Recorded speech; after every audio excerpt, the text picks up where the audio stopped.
আজ থেকে ১০০ বছর পর ক্যালেন্ডারের পাতায় যখন ২১২৫ সাল, আমাদের প্রায় প্রত্যেকের দেহ তখন মাটির নিচে, অস্তিত্ব তখন রুহের জগতে। ইতিমধ্যে ফেলে যাওয়া আমাদের সে সুন্দর বাড়িটা হয়তো পরবর্তী প্রজন্ম ভোগ করছে। পছন্দের কাপড়গুলো ব্যাকডেটেড হয়ে গেছে, শখের গাড়িটা হয়তো অন্য কেউ চালাচ্ছে। আর আমায় খুব কম জনেই স্মরণে রেখেছে হয়তো, হয়তো কেউ ভাবেও না আমাকে নিয়ে। হাতে তাদের সময় নেই, যাদের জন্য এত কিছু করতে করতে নিজের জীবনটাই শেষ করে দিয়েছিলেন। আচ্ছা, আচ্ছা, বাস্তবতার এই জীবনে আপনি আপনার দাদার দাদাকে কতবার স্মরণ করেন? আপনার দাদির দাদির কথা আপনার কি কখনো মনে পড়ে? পৃথিবীর বুকে এত হইচই, এত মায়া কান্না এভাবেই চলছে।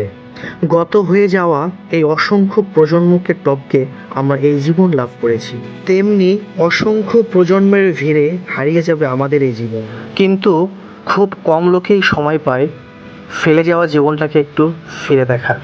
বাস্তবতা হচ্ছে এই জীবনটা আমাদের কল্পনার চেয়েও অনেক অনেক ছোট।